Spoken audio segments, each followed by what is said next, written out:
Hello friends, आज हम बात करेंगे क्या हाई ब्लड कोलेस्ट्रॉल लेवल्स या ब्लड में कोलेस्ट्रॉल या चर्बी का ज़्यादा होना मेल पेशेंट्स के सेक्सुअल फंक्शंस और इरेक्टाइल फंक्शन को कॉम्प्रोमाइज़ कर सकता है। इरेक्टाइल फंक्शन से मतलब ये है कि सेक्सुअल एक्टिविटी के दौरान पेनिस का इरेक्शन जो है क्या वो कॉम्प्रोमाइज़ हो सकता है। ऑब्वियसली ये मेल पेशेंट्स के लिए बहुत बड़ा इशू हो जाता है, बहुत बड़ा साइकोलॉजिकल इशू हो जाता है, बहुत बड़ा ईगो इशू हो जाता है। और जब कभी सेक्सुअल फंक्शन कॉम्प्रोमाइज़ होता है, चाहे वो किसी भी बीमारी से हो, तो बहुत बड़ा एंग्जाइटी और डिप्रेशन का कारण बनता है, जो पेशेंट की ओवरऑल लाइफस्टाइल को भी इफेक्ट कर सकता है। तो क्या ये ब्लड कोलेस्ट्रॉल से रिलेटेड है, और क्या ब्लड कोलेस्ट्रॉल को सही तरह से सही समय पर करेक्ट करने से हमें इस मामले में भी थोड़ा फ़ायदा मिल सकता है। इस टॉपिक को समझने का प्रयास करेंगे, क्योंकि काफ़ी इंपॉर्टेंट इशू है जो कि ज़्यादातर केस में डिस्कस नहीं होता है। ज़्यादातर हम मेडिसिन पर डिस्कस करते हैं, डायबिटीज़ पर डिस्कस करते हैं, ड्रग के साइड इफ़ेक्ट्स पर डिस्कस करते हैं, पर कोलेस्ट्रॉल से इसका क्या रिलेशन है, इस पर कभी भी डिस्कशन यूजुअली नहीं होता है।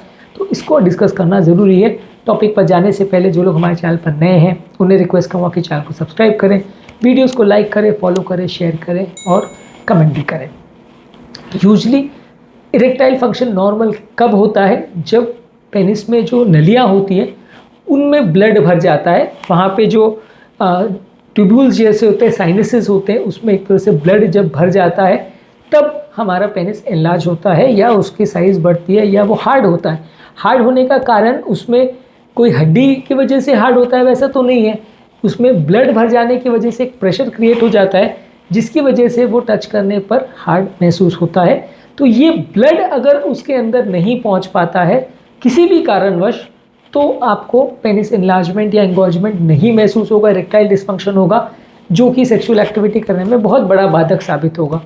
तो ये नलियों का प्रॉपर डायलेशन जब नहीं हो पाता है तो मेल पेशेंट्स में इरेक्टाइल डिस्फंक्शन होता है। यानी कि अगर कोलेस्ट्रॉल ज़्यादा जमा होने की वजह से नलियों ब्लॉकेज हो जाती है तो आपको एक प्रॉब्लम हो सकती है।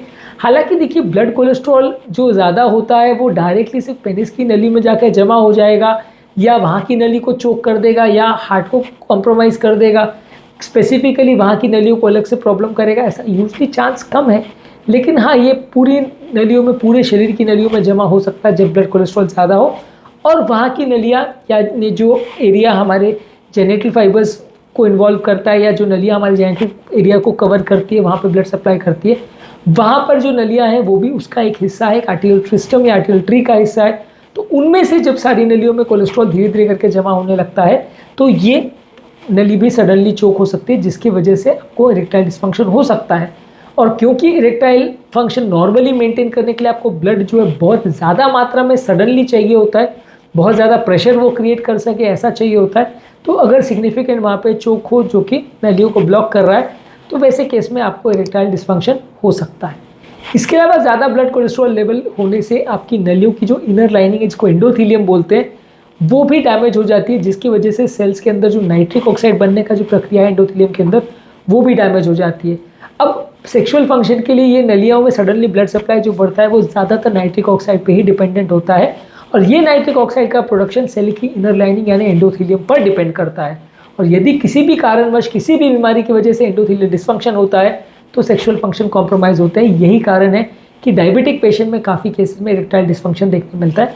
हालांकि डायबिटीज़ पेशेंट में ऑटोनॉमिक न्यूरोपैथी भी इसका कारण है, लेकिन ये भी एक बड़ा कारण है कि नलियों की इनर लाइनिंग यानी एंडोथेलियम डैमेज हो जाती है, और नली का नाइट्रिक ऑक्साइड बनने का सिस्टम है वो कॉम्प्रोमाइज़ हो जाता है, जिसकी वजह से टाइम पर नलियाँ डायलेट नहीं हो पाती, उनमें ब्लड भर नहीं पाता है। इसके अलावा हाई ब्लड कोलेस्ट्रॉल कई बार हार्मोनल चेंजेस का भी एक इंपॉर्टेंट प्रॉब्लम करता है। कई बार हाई ब्लड कोलेस्ट्रॉल लेवल्स होने से हमारा हार्मोनल बैलेंस गड़बड़ हो जाता है, स्पेशली टेस्टोस्टेरोन का फंक्शन इफेक्ट हो सकता है। और टेस्टोस्टेरोन जो है सेक्सुअल फंक्शन को कंट्रोल करने के लिए मेल पेशेंट में सबसे बड़ा हार्मोन है। इरेक्शन को करने में और इरेक्शन को मेंटेन करने में टेस्टोस्टेरोन का बहुत बड़ा रोल है। यदि ये बॉडी में कम हो जाएगा तो प्रॉपर इरेक्शन नहीं हो पाएगा। तो यदि हार्मोनल प्रॉब्लम होती है कोलेस्ट्रॉल की वजह से, तो इससे भी प्रॉब्लम आपको हो सकती है, इरेक्टाइल डिस्फंक्शन हो सकता है। इसके अलावा जब ज़्यादा ब्लड कोलेस्ट्रॉल बढ़ता है, या जब आपका ओवरऑल ओबेसिटी या कोलेस्ट्रॉल लेवल ज़्यादा होते हैं, तो ये एक साइकोलॉजिकल इम्पैक्ट भी क्रिएट करता है। इसमें साथ में कई बार डायबिटीज़, ओबेसिटी और इससे रिलेटेड बीमारियां भी साथ में आ जाती है, जिसकी वजह से व्यक्ति को स्ट्रेस, एंग्जाइटी और डिप्रेशन होता है। और स्ट्रेस, एंग्जाइटी और डिप्रेशन इनडायरेक्टली भी इरेक्टाइल डिस्फंक्शन करता है। एक तरह का विशियस साइकिल हो जाता है। एक बार आपको इरेक्टाइल डिस्फंक्शन होगा तो आप डिप्रेशन में चले जाते हो, डिप्रेशन में जाते हो तो और इरेक्टाइल डिस्फंक्शन होता है और एक सेक्सुअल एक्टिविटी नहीं कर पाते हो। तो ये सब जो है कोलेस्ट्रॉल से डायरेक्टली या इनडायरेक्टली रिलेटेड हो सकता है। इसके अलावा कोलेस्ट्रॉल को कम करने वाली जो मेडिसिन है स्टैटिन, इसके साइड इफेक्ट से भी ऐसा बताया गया है कि कोलेस्ट्रॉल वाले पेशेंट्स में सेक्सुअल डिस्फंक्शन हो सकता है। हालांकि ये बहुत अनकॉमन है और ज़्यादातर पेशेंट्स में हम इसको कॉमनली रिपोर्ट होते नहीं देखते, लेकिन हाँ ये भी एक इम्पॉर्टेंट साइड इफेक्ट है जहाँ पे पेशेंट को कोलेस्ट्रॉल कम करने वाली दवा स्टैटिन से भी किसी को सेक्सुअल डिस्फंक्शन हो सकता है। चांसेस काफ़ी कम है लेकिन पॉसिबल है, इसलिए कोलेस्ट्रॉल से रिलेटेड ये एक और इनडायरेक्ट तरीका है जिससे मेल पेशेंट में इरेक्टाइल डिस्फंक्शन हो सकता है। अब लास्ट में बात करेंगे इसका ट्रीटमेंट क्या है। ऑब्वियसली आपको कोलेस्ट्रॉल लेवल्स को कम करना है, डाइट द्वारा, एक्सरसाइज द्वारा, हेल्दी लाइफस्टाइल द्वारा आपको कोलेस्ट्रॉल को मेंटेन करना है। स्टैटिन ऑब्वियसली सबसे बेस्ट दवा है जो कोलेस्ट्रॉल को कम करती है, पर जैसा कि हमने डिस्कस किया किसी पेशेंट में उससे भी सेक्सुअल डिस्फंक्शन हो सकता है, पर ये काफ़ी रेयर साइड इफेक्ट है। और ऑब्वियसली जहाँ बेनिफिट की बात आती है तो स्टैटिन बहुत ज़्यादा बेनिफिशियल मॉलिक्यूल है, तो ऐसे पेशेंट में हमें हाई डोज स्टैटिन देना पड़ता है। हाई डोज स्टैटिन से और बाकी कोलेस्ट्रॉल कम करने वाली दवाओं के माध्यम से आप कोलेस्ट्रॉल लेवल को कम करते हैं तो नलियों में ब्लॉकेज होने का टेंडेंसी कम हो जाता है, और इससे रिलेटेड कोई ब्लड सप्लाई का प्रॉब्लम या कॉम्प्रोमाइज़ अगर होने वाला हो तो वो कम हो सकता है। इसके अलावा कोलेस्ट्रॉल को कम करने के लिए आपको लाइफस्टाइल का चेंज करना चाहिए।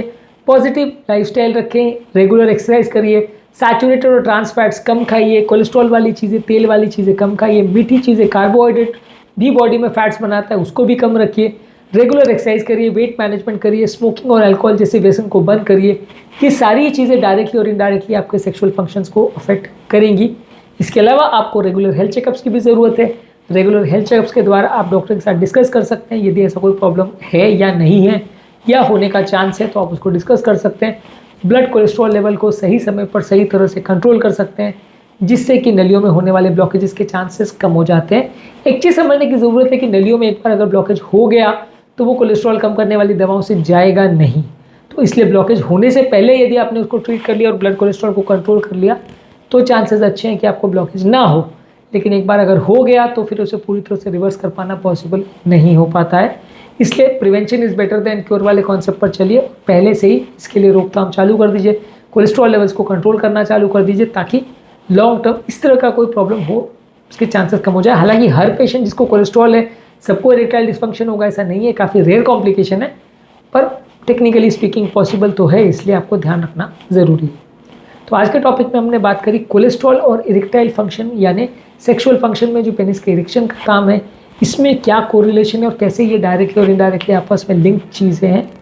उम्मीद करूँगा कि आज के टॉपिक में कुछ नई बातें जानने को मिली होगी। जो लोग हमारे चैनल पर नए हैं उन्हें रिक्वेस्ट करूँगा कि चैनल को सब्सक्राइब करें, वीडियोज़ को लाइक और शेयर करें।